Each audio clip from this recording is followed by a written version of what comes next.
कराना है। मैंने कहा अभी रिसीव वक्त। तो उन्होंने मेरा बोन एस्पिरेशन लिया, मैं खुद ड्राइव करते हुए गया, उसके बाद खुद बोन एस्पिरेशन टेस्ट करवाया, और उसके बाद खुद जब रिपोर्ट आई तो वो मेरी बर्थडे के ऊपर, मुझे जिसको कहते हैं 28 नवंबर 2010 को मुझे मेरी बर्थडे के ऊपर मुझे कंफर्म हो गया और कि भाई मुझे जो है ना एप्लास्टिक एनीमिया है। It's very very critical disease, it is very fatal. और कैंसर से भी दुआ था गया कि कैंसर का तो फिर इलाज है, इसका तो इलाज भी नहीं है।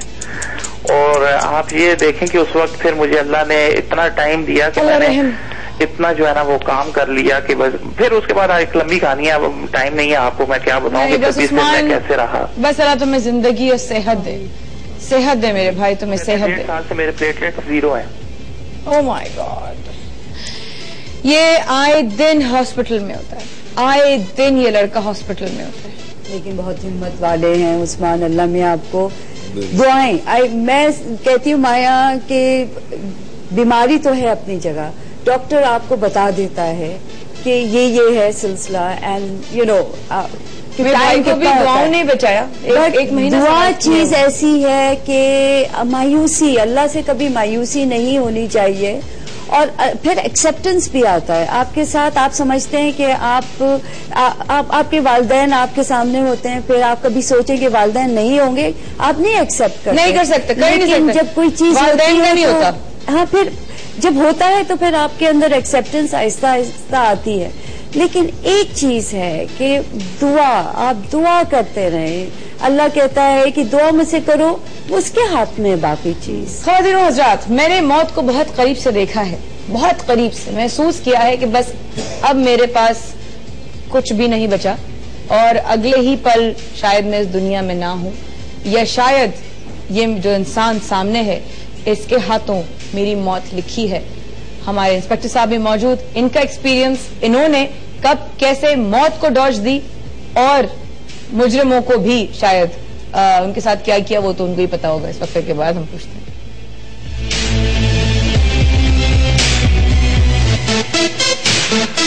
जब अल्लाह का हुक्म होगा, जब मौत का फैसला आएगा, अल्हम्दुलिल्लाह।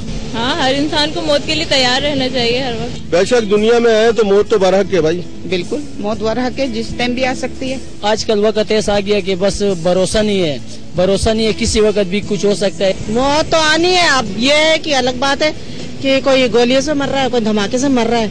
मौत के लिए तैयार है, जैसा कराची हालात हैं। सबको तैयार रहना चाहिए, किसी वक्त भी आ सकती है। घर से निकलते हैं तो तैयार होके ही निकलते।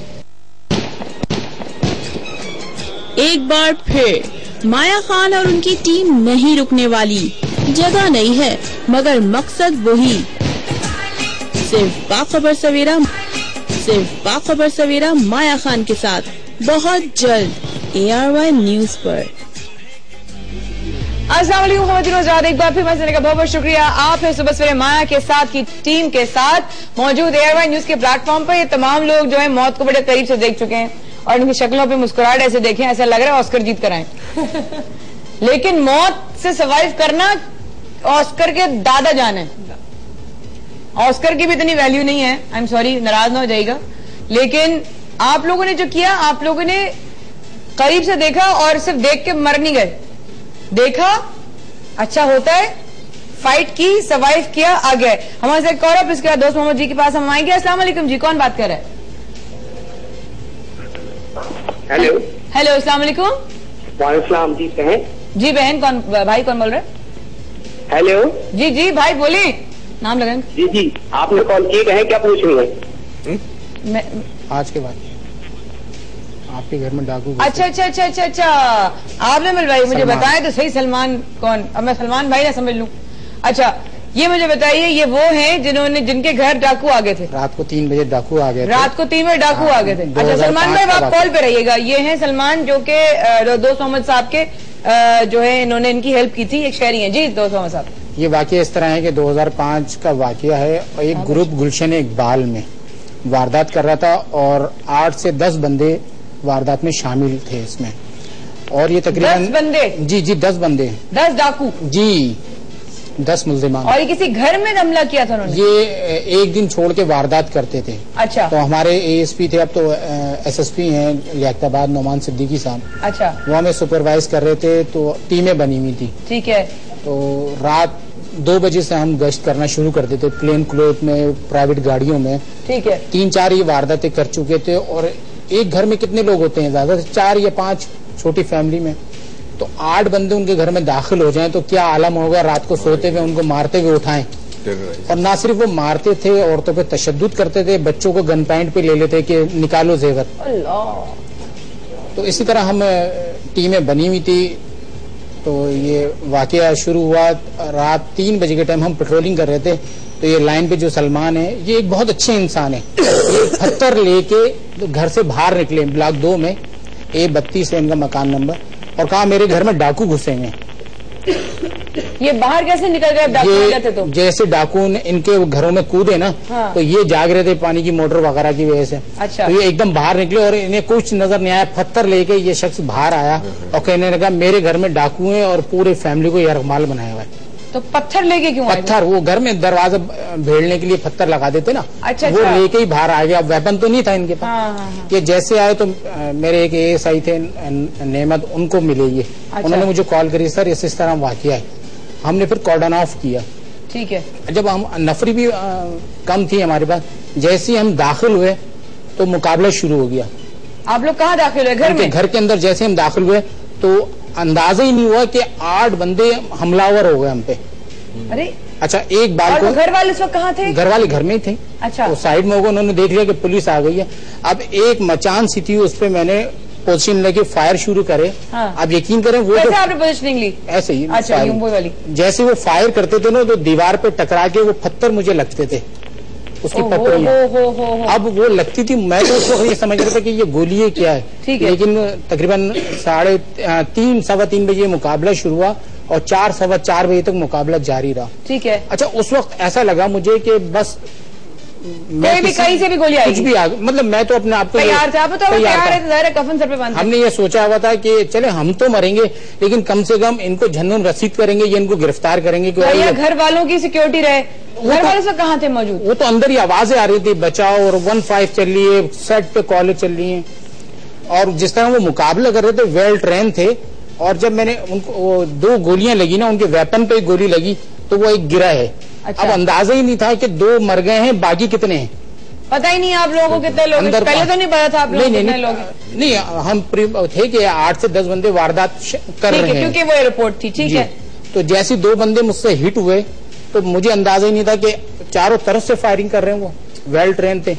जब उनको हमने 4 उनमें जख्म हिट हुए, मर गए, तो फिर भी हम ये सोच रहे थे बाकी कितने लोग छुपे हुए।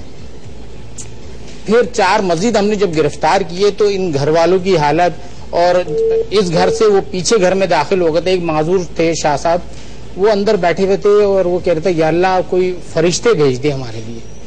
जिस वक्त ये सुबह मुकाबला खत्म हुआ तो पूरे अहले मोहल्ला जमा हुआ और इतनी पजीराई हुई। हमारे उस वक्त के थे तारिक जमील साहब, उन्होंने आते ही हमें प्रमोट किया। ना सिर्फ प्रमोट किया, और पूरे अहले मोहल्ला ने कोर्ट में जाके, ये कहते हैं ना कि पुलिस गवाही नहीं होती, ये सलमान वो शख्स हैं और वहाँ के मोहल्ले वाले, इन्होंने कोर्ट में जाके जो मर गए ऑन द स्पॉट, जो 4 जिंदा पकड़े थे उनको कोर्ट में गिरबान से पकड़ के शनाख्त किया। टोटल 8 डाकू थे। 8 थे, जिसमें 4 मारे गए और 4 जिंदा पकड़े। और 4 वो कहाँ है अभी? जेल में अभी। अच्छा, अब जो मर गए हैं वो तो मर गए, अब हमारे पास एविडेंस नहीं होगी तो वो 4 भी छूट जाते हैं। लेकिन आपको यानी कि उस वक्त ये एहसास हुआ दोस्त मोहम्मद साहब के मौत कभी भी आ सकती है? हमें तो लग रहा था कि बस अभी कहीं से भी गोली आएगी। मतलब 100% ये था कि आज हम मर जाएंगे, लेकिन किसी के काम आके मरेंगे। डर लगता है मौत से? नहीं, कभी डर नहीं, क्योंकि मोमिन के लिए मौत एक तोहफा है। और डर वहां खत्म हो जाता है जब आप कलमा पढ़ लेते हैं। आपको पता ही नहीं होता कि इस कलमे के बाद आप कहाँ होंगे। आपने कलमा पढ़ लिया, मुसलमान के लिए खुश नसीबी है।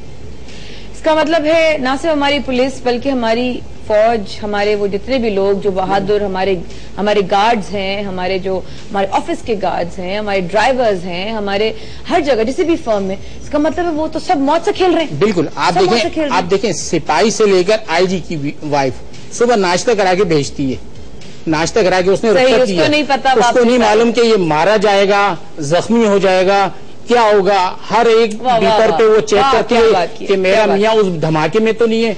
मेरे वालिद उसमें तो नहीं है इस तरह। क्या बात की है, क्या बात की है? अच्छा, मैं एक चीज इनसे पूछूं, बाकी आपके साथ जो पुलिस वाले थे तो उनमें कोई जख्मी तो नहीं हुआ? उसमें कोई जख्मी नहीं हुआ क्योंकि प्री प्लानिंग हम पहले से तैयार थे। उसमें फिर हमारी पूरी टीम को प्रमोट किया। क्या बात है, माशाल्लाह। मैं भी काश आपकी टीम में होती। अस्सलाम वालेकुम। अस्सलाम वालेकुम बहन, कौन बात कर रही हैं? अस्सलाम वालेकुम, मैं मिसेज यूनुस बात कर रही हूँ। मिसेज यूनुस, कैसी हैं आप?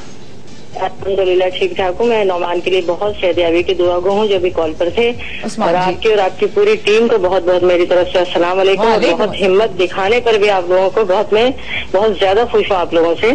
मैं सिर्फ मुख्तसर बताऊंगी कि मौत को मैंने कितना करीब से देखा है। तो 10,000 का चेक था और अजीजाबाद में बैंक है 4 नंबर पे। मैं अजीजाबाद में रहती हूँ। चेक था 10,000 का चेक था जो मुझे कैश करवाना था, और मैं खुद जॉब करती थी, लेकिन मुझे रास्ता मालूम नहीं था कि वाटर पंप कहाँ है। तो मैं वहाँ पे बड़े जोर से मैंने कहा कि मुझे ये कैश करवाना है। वहीं पे कोई था जिसने सुन लिया। उन्होंने मुझे रास्ता बताया कि वहाँ जाए। मैंने कहा कैसे जाऊँ?